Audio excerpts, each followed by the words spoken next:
বহুদিনের চেষ্টার পর র্যাবের জালে চট্টগ্রামের শীর্ষ সন্ত্রাসী শহীদুল ইসলাম বুইশা গতরাতে তাকে ধরতে গিয়ে গুলির মুখে পড়েন র্যাবের সদস্যরা। তবে শেষ পর্যন্ত পালাতে পারেনি। অস্ত্রসহ ধরা পড়েছে ৪২ মামলার আসামি এই দুর্ধর্ষ সন্ত্রাসী। দাবি অনুসারে চাঁদা না দিলে অস্ত্র নিয়ে এভাবে হামলে পড়ত শীর্ষ সন্ত্রাসী শহীদুল ইসলাম ওরফে বুইশা ও তার সহযোগীরা, যা ছিল তার নিয়মিত রুটিন। চাঁদাবাজি, দখলবাজি, মাদক কারবার এমন কোনো কাজ নেই বুইশা করে না। ফলে চট্টগ্রাম নগরী পাঁচলাইশ ও চাঁদগাঁও এলাকায় বুইশা বাহিনী গড়ে তোলে ত্রাসের রাজত্ব। দীর্ঘদিনের চেষ্টার পর শনিবার রাতে সেই বুইশা ধরা পড়েছে র্যাবের হাতে। নতুন এবং ফিরে আসা গ্রাহকদের জন্য নগদে চলছে ক্যাশব্যাক সহ প্রতিদিন হাজারো উপহার জেতার সুযোগ। হবে আশা আর ফেরা, সারপ্রাইজ সেরা।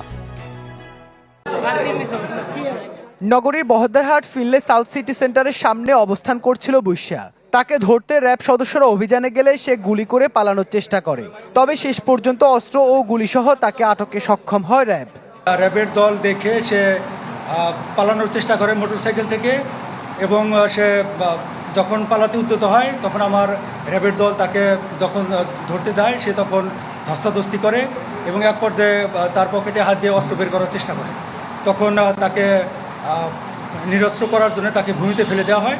সে কারণে সামান্য মাথায় আঘাতপ্রাপ্ত হয় এবং সে কারণেই তাকে ইমিডিয়েটলি আমরা চট্টগ্রাম মেডিকেল কলেজে স্থানান্তরিত করি। মেইন দ্বন্দ্বটাই ছিল তার মাদক ব্যবসাকে কেন্দ্র করে। সো সেই মাদক ব্যবসার আধিপত্য বিস্তারটাকে ধরে রাখার জন্যই বেসিক্যালি তার এন্ট্রি গ্রুপের সাথে তার সংঘর্ষ হয়। বাড়ি ভোলার দৌলতখানে হলেও দীর্ঘদিন ধরে থাকে চট্টগ্রামের পশ্চিম ১৬ শহরে। তার নামে রয়েছে বিভিন্ন থানায় ৪২টি মামলা।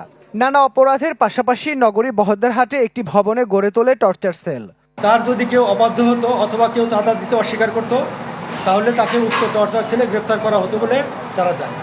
কিন্তু গত ২১ জুলাই ২০২৫ সালে যৌথ বাহিনীর একটি অভিযানের মাধ্যমে তার সেই টর্চার সেলটি ঘুরিয়ে দেওয়া হয়। বুইশাকে সহ সকল আসামি যারা আমাদের লিস্টে আছে এবং সম্ভাব্য যারা আসামি, আমরা সবার তথ্যই আমরা কালেকশনের চেষ্টা করছি এবং আমরা সুনির্দিষ্ট তথ্যের ভিত্তিতে আমরা যদি তাদেরকে আমাদের ইয়ের মধ্যে পাই আমরা তাদেরকে গ্রেপ্তার করবো ইনশাআল্লাহ।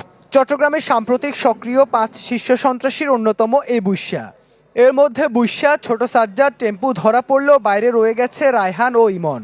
র্যাব জানায় নির্বাচনের আগে এইসব সন্ত্রাসীকে ধরতে চেষ্টা চলছে তাদের। ইবেন মির, চ্যানেল 24, চট্টগ্রাম।